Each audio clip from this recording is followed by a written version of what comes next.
Fala rapaziada, Sandro Ramos aqui e hoje a gente vai continuar nossa série de vídeos sobre Java básico, falando um pouco sobre encapsulamento, um dos pilares da orientação a objetos. Então, bora pro vídeo. Então beleza pessoal, podemos seguir aqui com o nosso material e de largada a gente precisa entender o que é o encapsulamento. Se eu pudesse resumir o encapsulamento, a ideia dele é que a gente limite o acesso aos atributos do nosso objeto pelos outros objetos. Então a ideia é que o único que pode manipular os atributos e realizar operações sobre ele é o próprio objeto onde esse atributo está, e não os outros. Então, trouxe aqui um descritivo que é: encapsular é esconder como as coisas funcionam por trás de uma interface externa. Interfaces são operações que o objeto fornece aos demais objetos. Não confundam interface com interfaces que a gente vai estar vendo mais para frente. As interfaces do objeto nada mais são que os métodos públicos que ele disponibiliza aos outros objetos para poder manipular os atributos internos dele. Então, é um dos conceitos mais básicos da orientação a objetos, e a ideia é que a gente crie uma caixa preta, onde não é necessário entender os detalhes de funcionamento interno do nosso objeto, e sim como utilizá-lo. Então aqui eu trago o exemplo do caixa eletrônico, onde para utilizar um caixa eletrônico você não precisa saber como ele funciona por debaixo dos panos, como que ele conta as notas, etc. Simplesmente vai lá na tela dele, seleciona a operação e realiza ela. Outro exemplo interessante é, por exemplo, do carro. Você não precisa entender como a parte mecânica e elétrica do seu carro funciona para você conseguir dirigir ele. Você simplesmente entendendo como funcionam as interfaces dele, o volante, os pedais, você consegue dirigir. E a ideia é que a gente traga isso para os nossos objetos. Outros objetos não podem saber como o nosso objeto funciona por debaixo dos panos. Eles apenas têm que acessar os métodos públicos desse nosso objeto para poder manipular ele. Então, aqui de início eu vou trazer para vocês o que comumente a maioria dos autores traz como encapsulamento, que é simplesmente você ter getters e setters na sua classe. E a gente vai ver mais para frente, trazendo ali o conceito do construtor, que encapsulamento é muito mais do que getter e setter. Mas eu vou trazer esse exemplo aqui para vocês e passar nessa primeira parte do vídeo o que seria já um encapsulamento que a maioria do pessoal vende como encapsulamento. Então, aqui a gente criou no nosso primeiro vídeo, então volte lá no vídeo sobre classes e objetos, o nosso objeto, e eu tinha comentado que este nosso ninja ele está sem o encapsulamento. Então, todos os nossos atributos, a gente está aqui na classe main e a gente está conseguindo criar uma instância de ninja e acessar diretamente os valores e inferir novos valores a bel prazer ali dentro. Então, normalmente o que vocês vão ver quanto à parte de encapsulamento é simplesmente a gente tornar todos os nossos atributos privados. Vocês vão ver que a classe main não vai conseguir mais acessar esses caras e com isso o acesso e o conhecimento da existência desses atributos fica atrelado somente à classe onde eles estão. Então os únicos que conseguem ver esses atributos é a nossa própria classe ninja. Com o identificador de acesso private é isso que acontece. Por padrão, quando você não coloca o identificador de acesso, ele pega o identificador default, que tem um nível de acesso muito similar ao public. Então, aqui, vejam que todos esses métodos agora não é visível aqui na classe main. Então, o que a gente precisa fazer é criar os benditos dos getters e setters, que são dois métodos que é uma convenção do Java, a criação deles, que um método get, ele pega o valor justamente de get. Então, o padrão, por exemplo, aqui se a gente fosse pegar o get nome, seria simplesmente o get. Ele é público, vai retornar uma string e o nome é get. Normalmente get alguma coisa, get o nome do campo. E o nosso outro método, que é para a gente colocar um novo valor dentro desse campo, se chama set, normalmente, e o nome da variável. Então aqui a gente tem um this.nome, que vai ser igual ao nome que a gente está recebendo por parâmetro, que vai ser o novo valor desse atributo. Então this a gente está fazendo referência à própria classe e o nome que a gente está jogando no nosso atributo é o nome que a gente está recebendo por padrão. Isso aqui é a convenção do Java. Tanto é que se vocês virem aqui no VS Code source action generate getters e setters, ele vai gerar todos os getters e setters pra gente. Então ele vai gerar todos esses métodos que pegam o valor do nosso campo e o método que adiciona novos valores nesse campo. Então isso aqui é convenção, gera lá no IntelliJ, gera no NetBeans, qualquer ideia que você tiver vai estar gerando esses caras, e esses caras sendo públicos, a gente consegue acessar eles. Então, primeiro ninja.set, e aqui a gente adicionaria os valores deles, ao invés de fazer toda essa questão aqui de ter o acesso direto aos nossos valores do nosso objeto. A gente simplesmente vem aqui e realiza a inserção dos dados com o setter. Isso aqui é o que comumente é visto como encapsulamento. Simplesmente você tornar os seus atributos privados, e isso aqui sim a gente sempre vai fazer, e ter os métodos getter e setters. Parabéns, você já está encapsulando. É isso que vem. Só que o encapsulamento ele vai muito além disso. Com isso aqui, a gente teria apenas uma sacola de dados. O que seria uma sacola de dados? Simplesmente seus dados estão aqui, mas não tem regra de negócio nenhuma aqui. Então, aqui está seus dados e sua regra de negócio vai estar em outro arquivo. Então, é o que a gente chama no Java de pojo burro. Isso aqui é meio que uma classe inútil. Porque a ideia da orientação a objetos é que a gente não tem uma sacola de dados. Esse termo de sacola de dados é mencionado pelo Leonardo Leitão, se eu não me engano, que é um dos caras que, se eu não me engano, o dono da Coder. Procurem depois o canal dele, que ele comenta esses conceitos, que a ideia da orientação a objetos é que nosso objeto ele tenha os dados e os métodos, as operações que manipulam esses dados. Então, a nossa regra de negócio estaria aqui, e essa regra de negócio estaria manipulando esses dados de uma forma inteligente. Então, alguns campos aqui não teria, por exemplo, setter. Getter normalmente sempre vai ter, porque a gente sempre quer pegar nossos dados. Porém, a alteração desses dados se daria por meio desses métodos e não simplesmente por um set. Existem campos aqui na nossa entidade que não faz sentido a gente ter um setter nele. E é aqui que vai entrar o conceito do construtor. O construtor, a primeira vez que a gente criar uma instância e passar para um construtor, a gente não quer mais setar esses dados. Por exemplo, a aldeia. Dado que a gente passou por um construtor e disse qual é a aldeia do nosso ninja, em momento algum a gente pode ir lá e setar ela novamente. A aldeia seria tipo a cidade que o cara nasceu. Então, eu não posso ir lá e dizer que eu nasci em outra cidade, em algum outro momento da minha vida. Isso não faz sentido. É um dado que depois que eu criei meu registro, eu nunca mais vou mudar ele.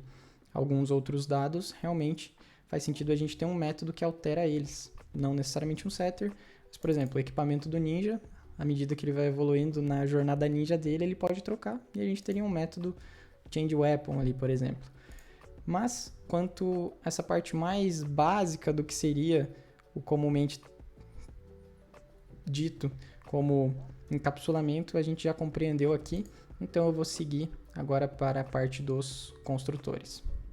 Então, beleza, pessoal. Já que a gente já compreendeu essa parte mais básica e mais difundida sobre o que seria encapsulamento, a gente pode ir para o construtor, que na minha visão, ele está muito atrelado a essa questão do encapsulamento, porque ele vai permitir a gente que a gente inicialize com valores já a nossa classe.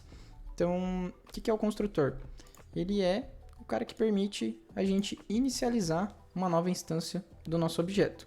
Então, por padrão, a gente tem o construtor sem parâmetros, que ele é criado pelo próprio Java ali por debaixo dos panos. Ele fica meio que invisível aqui, poderia se dizer assim, e se a gente fosse lá no bytecode gerado, teria o construtor padrão lá, autogerado pelo Java, poderia se dizer assim. Se a gente não tem outro construtor com parâmetro, a gente não precisa criar aqui o construtor sem parâmetros. Seria redundante criar ele.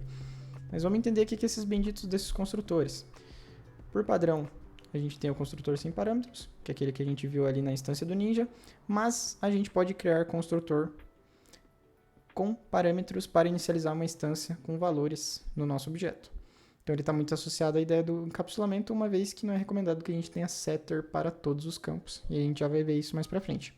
Caso criado o construtor com parâmetro, é necessário, se necessário utilizar o sem parâmetros, a gente vai ter que criar ele. Então, nosso construtor padrão é este cara aqui, que o Java cria para a gente, se a gente não tiver um construtor com parâmetro. Então, nisso, a gente consegue utilizar esse cara para criar uma nova instância, onde todos os atributos estão com valores nulos. Então, com isso, a gente tem esse construtor padrão. Se a gente for lá e dar um sysout no nosso Ninja, ou chamar os métodos que ele tem, ele provavelmente vai acarretar em erros, uma vez que todos os nossos valores estão nulos quando a gente cria uma nova instância. Então, esses nossos métodos aqui, eles iriam retornar com erro. Existe um método que ele vem da classe Object, que eu não vou entrar tanto aqui no mérito, que é o toString. E a gente consegue sobrescrever ele aqui. Como esse cara aqui não é o foco da aula, mas eu quero mostrar que os valores são inicializados sem valor nenhum, a gente vai só chamar o toString aqui para ver esses caras. Então, salt, primeiro ninja, que a gente setou a aldeia, então ele vai ter ali, ao menos a aldeia ele vai ter, mas se a gente não der o setter, então todos os valores vieram como nulo, menos a aldeia que veio a aldeia da folha. Então esse é nosso construtor sem parâmetros, então a gente inicializa a nossa classe com todos os valores nulos. E a gente tem um outro carinha esperto, que é o cara que a gente vai estar utilizando, para a gente ter um encapsulamento pleno, que é o quê? Com este construtor com parâmetros, a gente consegue inicializar já nosso ninja com todos os valores dele. Então vai ser algo muito similar à instância desse cara que a gente tem aqui embaixo. E a gente consegue, claro, criar todos esses campos aqui na mão. Eu poderia estar fazendo isso aqui agora, mas eu vou jogar essa responsabilidade para a ferramenta.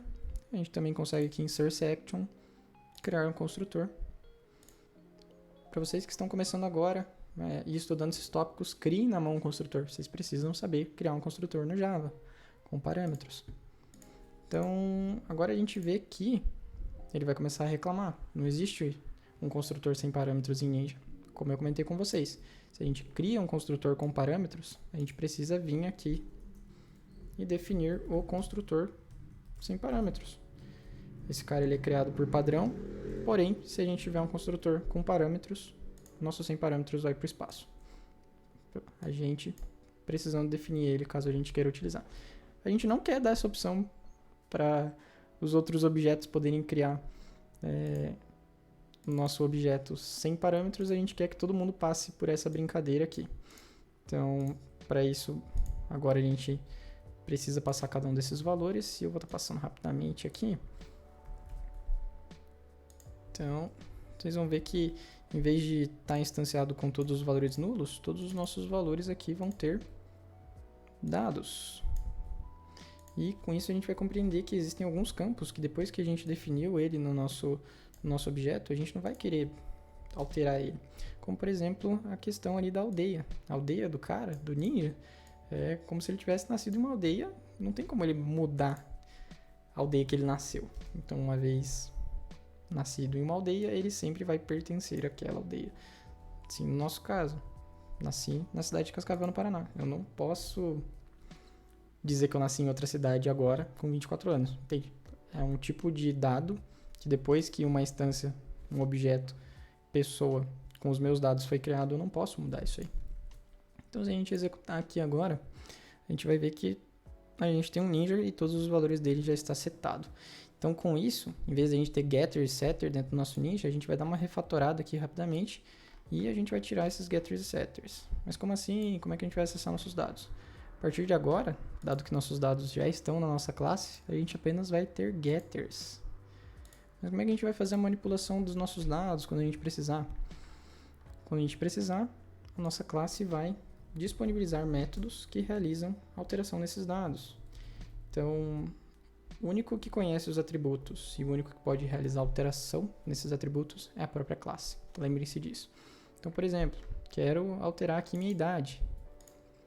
Não posso, depois que eu criei meu objeto e setei que o Naruto tem 16 anos, eu não posso vir aqui embaixo, pegar meu primeiro ninja e dar um set idade nele. Porque não faria sentido. Se o cara tem 16 anos, eu venho aqui e dou um set idade para 10, o cara rejuvenesceu. Que ideia é essa? Mas se eu ainda quero alterar a idade dele, posso entrar lá dentro do nosso método e criar aqui, por exemplo, um método public com retorno void, ou seja, não tem retorno, realizar aniversário ou fazer aniversário. Então, com isso, a gente pode pegar nosso this.idade é igual a idade mais 1. ou idade mais, tanto faz. Então, se eu quero alterar a idade do meu ninja, eu tenho que passar por algum método que tem regra de negócio para poder realizar a alteração desse dado. Porém, pouco me importa como vai ser feito isso por debaixo dos panos, eu estando em outra classe. Então, aqui a gente tem o realizar aniversário, a gente pode dar um toString aqui de novo no nosso cara. A gente vai ver que ele vai ter sido... Inicialmente ele tinha 16 anos, ele realizou aniversário e foi para 17. Isso é para todos os dados, todos os atributos da nossa classe. A gente quer que os nossos atributos e as operações que a gente realiza sobre eles estejam no mesmo lugar. Então, não faz sentido a gente ter todos os nossos atributos aqui e essa regra de negócio está em outra classe. Isso comumente acontece na maioria das aplicações. Mas a gente vai ver mais para frente que, por exemplo, na arquitetura limpa, a gente bebe muito disso e lá a gente tem os BOs, que é os Business Objects, que são objetos Java, onde os nossos dados e a nossa regra de negócio, ou seja, os métodos que realizam a alteração desses dados estão no mesmo lugar. Então, eu vou deixar um markdownzinho explicando sobre esses conceitos que a gente viu na aula de hoje, mas sobre essa nossa aula de encapsulamento, seria isso que a gente tem. Aqui temos exemplos mais complexos. Na verdade, é o exato mesmo exemplo que a gente fez na aula. Então, quanto a encapsulamento é isso. Fico muito feliz de você ter visto essa aula até aqui e até a próxima.